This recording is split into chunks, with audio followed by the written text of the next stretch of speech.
Welcome to StoryPot. Today, we bring you a gripping tale of strong female leads and historical vengeance, flavored with moments of unexpected warmth. The synopsis. I rescued two mad women. One I found in a military camp, trampled and broken, her body a map of scars.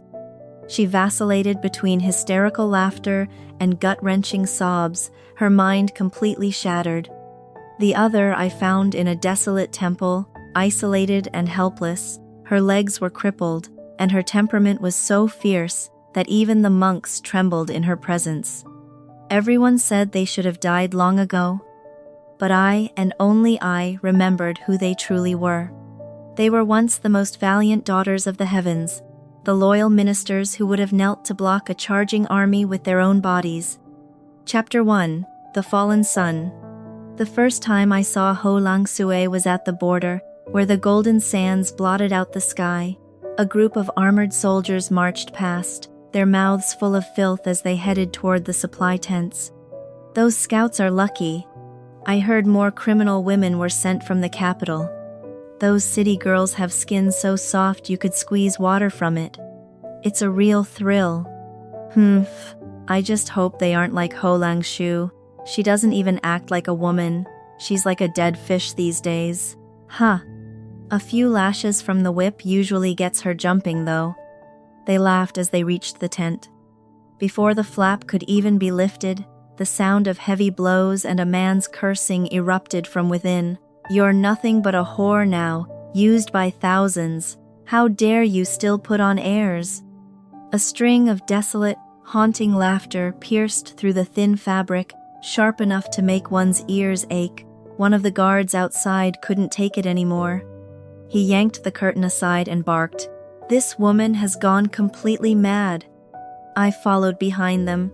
Though I had seen much in my time, my pupils shrank at the sight. On a rotting bed lay a woman in rags. Her hands that once gripped a general's sword, were bound, exposing a body covered in bruises and filth. There was no dignity left, only the treatment of livestock. A few months ago, no one would have dared to imagine that the female general who once held back 10,000 men would end up like this. She laughed, then suddenly began to weep, her eyes so red they looked as if they were bleeding. The man standing over her was clutching a shoulder where she had bitten out a chunk of flesh. He snarled, his eyes landing on me. "Kid, come here and apply some medicine for me." I averted my eyes from Ho Lang Shu and nodded. "Yes, sir, right away." A commoner's resolve. I am a transmigrator, but I wasn't lucky enough to be born as a noble lady. I am a commoner from a small border town. To survive after my parents passed away, I bound my chest and disguised myself as a man, serving as a military doctor. Normally, the life or death of someone like Ho Lang Shu shouldn't have concerned me. In this era, just staying alive was a miracle. And yet, I couldn't stop looking at her. While I treated the officer, he noticed my gaze and gave a lecherous smirk. "You look like an honest kid. Never touched a woman, eh? Since she's already gone crazy, you might as well take your turn. We usually keep her for the higher-ups, but you're in luck today." The others roared with laughter. Before I could react, an urgent summons from the commander called the officers away. In an instant, the tent was silent. I didn't move toward her immediately. Instead, I went out, fetched a basin of clean water, and returned. Seeing me approach, Ho Lang Su's eyes remained dead. She likely expected another round of torture. She tilted her neck back, waiting for the blow. Instead, I began to wash away the blood and grime, applying the finest ointments I had. She looked at me, her gaze wary and distant. "Don't be afraid," I whispered. "I remember you. I remember when the nomadic tribes slaughtered the border villages. You were the one who saved a child from beneath the horse's hooves like a descending god." Ho Lang Su was the daughter of a legendary general. She joined the army at 10, took the field at 16, and won more glory than any prince. At 17, she was titled the Zuyang Commandery Princess. She was once as radiant as the sun, but she was the tragic heroine of a cruel romance. She loved the wrong man Zhao Mingyu, the fifth prince. She fought his wars and secured his throne, but Zhao Mingyu was a man of cold calculation.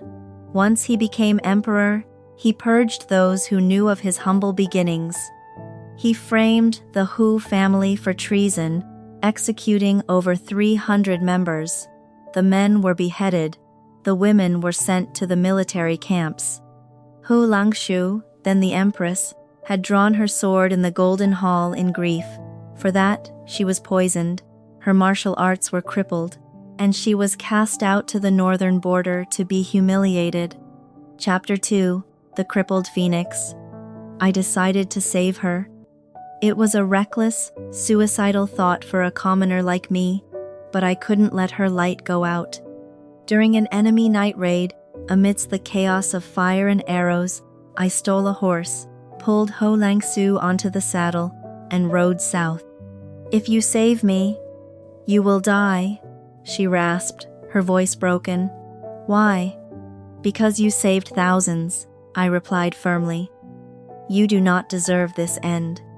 We fled for 3 months, eventually finding refuge in a remote temple. While Ho Langshu recovered, I went to seek medicine for her fever. In the eastern wing, I heard the sound of shattering porcelain and a sharp, haughty voice. "Get out! All of you, get out!" It was Zhao Huaxi, the Grand Princess State Protector. Once the brilliant mind who helped her brother, the current emperor, to the throne, she had fallen from grace. She was a woman of ruthless schemes, yet she had sacrificed everything to plead for the Ho family. She had knelt until both her knees were shattered, becoming a cripple, and was subsequently exiled to this temple by her ungrateful brother. When I first brought her food, she held a cold blade to my throat. "Did my brother send you to finish the job?" "I am just a traveler," I said, looking into her beautiful, weary eyes. I ate a piece of the bread I brought to prove it wasn't poisoned. She stared at me for a long time before letting me go. Chapter 3: The Gathering Storm. One rainy autumn day, after I had treated Huaxi's leg pain, she asked, "Aren't you afraid of me? Everyone else is." "I find you honorable, Your Highness," I replied. "Even if a pearl falls into the mud, it still shines." Just then, Hu Langsu burst into the room, looking for me. The two women froze.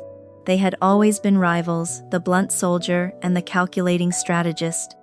But as their eyes met, the animosity vanished, replaced by a shared, devastating grief. "The Zhao family truly owes you an apology," Huaxi whispered, her eyes filling with tears. Hu Langsu trembled, the weight of 300 ghosts hanging between them. "An apology isn't enough to quell the hatred," I said calmly. Both looked at me in shock.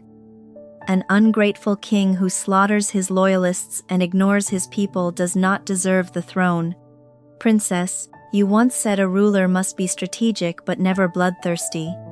Do you want to see the Zhao Empire crumble under a tyrant?" The silence was heavy. Then, a spark ignited in Huaxi's eyes. "I still have resources I thought I'd never use again." The return. 2 years later, we returned to the capital. Through Huaxi's lingering connections and Langsue's influence over the remaining Ho loyalists, we moved in the shadows. We let the world believe Ho Langsue had died in a border skirmish. When the news reached the emperor, he reportedly lost his mind. He refused to believe it, even when a charred body was brought before him. He spent his days in the Feng No Palace, Ho Langsu's former residence, haunted by the ghost of the woman he had destroyed. He doesn't know it yet, but the sun is rising again, and this time, it will burn him to ashes. It was only when Ho Langsue led her troops to surround the Gangqing Hall that the emperor finally woke from his mourning. This was the first time I had seen the monarch, Zhao Mingyu, in the flesh. He was every bit the protagonist, handsome and striking. Even after days of mental collapse, He maintained an air of refined elegance. When his eyes fell upon Ho Langshu, a flicker of shock crossed his face. But as his gaze swept past her to the Ho family's high command standing behind her, his expression shifted to one of interrogation. How Langsu, how dare you, to deceive your monarch and commit such treason? It was almost laughable. He obsessed over her when he thought she was a corpse, yet now that she stood before him, he could offer nothing but suspicion. Standing beside her, I watched as Langsue's gaze remained icy. She raised her long sword, pointing it directly at his throat. Her voice was like cracking ice. Zhao Mingyu, when you slaughtered over 300 members of the Ho clan, did you ever imagine this day would come? Chapter 4. The Debt of Blood. The imperial guards surrounding Zhao Mingyu were numerous, yet they were caught off guard. They all knew how deeply the empress had once loved the emperor. It wasn't until swords pierced flesh and the front line of soldiers collapsed that the cry of, "Protect the emperor," finally rang out in panic. The captain of the guard glared at Hu Langshu, his voice thick with reproach. "Your Majesty, the emperor's actions that day may have been questionable. However, as the saying goes, if the monarch commands a subject's death, the subject has no choice but to die. By leading an army into the Great Hall, are you not afraid of dragging the Ho family's name through the mud, even in the afterlife?" Ho Langsu let out a cold, sharp laugh. She thrust her sword through the captain's chest. As he stared at her with wide, bulging eyes, she sneered, "If I can kill my enemy, I believe my parents and brothers in the underworld will be laughing with joy." You're mad," the captain wheezed, before collapsing into a lifeless heap. The remaining guards surged forward, but none were a match for Ho Langshu. By the time the hall was slick with the blood of his protectors, Zhao Mingyu finally realized she truly intended to kill him. His pupils contracted, but he remained where he stood, his eyes swirling with a complex mix of emotions, as if he were seeing a stranger. "Laner, do you truly wish to kill me?" He began to recount their childhood promises, speaking of how she had once vowed to protect him with her sword. He claimed he didn't blame her for hating him, pointing to the dark circles under his eyes as proof of his suffering over her, death. Suddenly, a choked groan escaped his throat. Hu Langsu had driven her blade straight through his shoulder. Her face was a mask of indifference. "I regret it too," she said. "I regret that when I first met you, I didn't kill you then." I almost wanted to give her a standing ovation, but before I could even raise my hands, Lang Sui withdrew the sword. A spark of hope ignited in Zhao Mingyu's eyes. "I knew you couldn't do it." The words died in his throat as she plunged the sword into his abdomen. Lang Shu smiled cruelly. "Killing you with one stroke would be far too merciful. I want you to endure every agony to atone for the lives of the Hu family." "Guards," she commanded, "take him." But the unexpected happened. Zhao Mingyu broke free from the two generals and shouted toward the shadows, "Come forth, kill them all." Hidden imperial forces swarmed from the darkness, surrounding us. The tides had turned. Zhao Mingyu clutched his bleeding shoulder, his eyes filled with a twisted kind of pain. "I know you hate me, Laner. I was wrong. I won't execute the Hu soldiers for this rebellion. Just order them back to the border. You will remain my empress. I will make it up to you." "And if I refuse?" Lang Su asked coldly. Zhao Mingyu sighed, as if lamenting her stubbornness. "That is no longer for you to decide." As soon as he finished, a sharp, authoritative female voice rang out from the palace gates. "My imperial brother is mistaken. I am here. Let's see who dares touch a single hair on their heads." Everyone turned to see Zhao Huaxi. She sat in her wheelchair, draped in magnificent royal robes, radiating an aura of undeniable power. There was no trace of the broken woman from the temple. Zhao Mingyu was stunned. "Imperial sister?" He realized then that she was the architect behind this coup. You helped them move against me?" Zhao Huaxi remained calm, almost detached. You, I promised our mother I would protect you, but I didn't realize how heartless you had become. I cannot allow the Zhao dynasty to be destroyed by your hand. With a single look, she commanded the hidden imperial guards, and they vanished as quickly as they had appeared. A sword was pressed against Zhao Mingyu's neck. Knowing he had lost, he began to scream like a madman. No, I don't want to die. I love Laner. I love her. Zhao Huaxi couldn't bear to listen any longer. Take him away. A new beginning. Ho Longshu chose a fitting end for Zhao Mingyu, death by 10,000 arrows, executed by the Ho family army. Each soldier fired a single arrow, avenging those who had died unjustly. On the day of the execution, Zhao Huaxi did not watch. She and I sat together in a pavilion in the imperial garden. After a long silence, she spoke. We've known each other a while now, but I've never asked for your full name. Langshu calls you Xiao Wei, but what is your surname? I smiled. I am just an ordinary woman from the border. My name isn't worth mentioning. I thought she would drop the subject, but she chuckled softly. You say you're ordinary, but I don't see you that way. She looked at me with a gentle gaze. From the moment you appeared, everything changed. Thank you for being so brave. My heart skipped a beat. I remembered their endings in the original story. In the book, Ho Langsu had thrown herself into a fire in despair, and Zhao Huaxi had committed suicide in that lonely temple. When I first arrived, I was terrified, but I couldn't stand by and watch them walk toward their deaths. What's wrong with women helping women? I said, the words coming from my heart.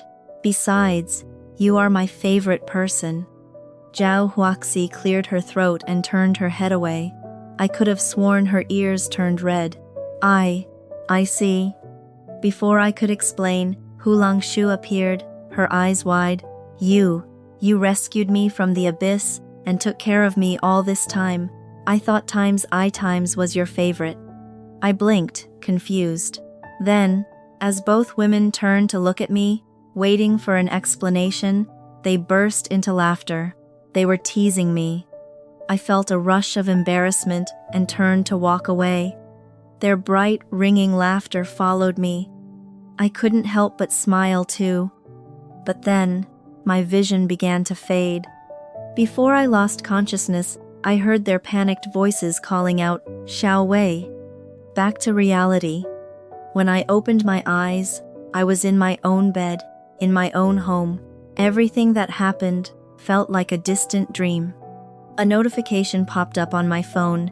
Miss Lin, your appointment with the therapist is scheduled for tomorrow at 9 p.m. Please arrive on time. I smiled and typed back, please cancel it, thank you. Memories of my modern life flooded back. I had spent years in a dark place after my grandfather passed away. I had become a doctor to carry on his legacy, but I had been haunted by nightmares for years. But today, I knew the nightmares were gone. Half a month passed. I was afraid to check the story again, fearing the ending hadn't actually changed. But finally, I clicked on the website. The story times had changed. Ho Langsu and Zhao Huaxi had joined forces. Huaxi now ruled as regent, guiding a young member of the royal family on the throne. Ho Langsu had inherited her father's title and become a legendary female general. In the comments, readers were overjoyed. Xiao Wei saved my heart. That scoundrel got what he deserved. The sisterhood is so beautiful. I scrolled to the very last page. There, a new final note appeared. Zhao Huaxi, Xiao Wei, Langsue, and I miss you dearly. Hu Langsue, we're waiting for you to come back and have dinner with us. My eyes welled with tears. I typed a single comment.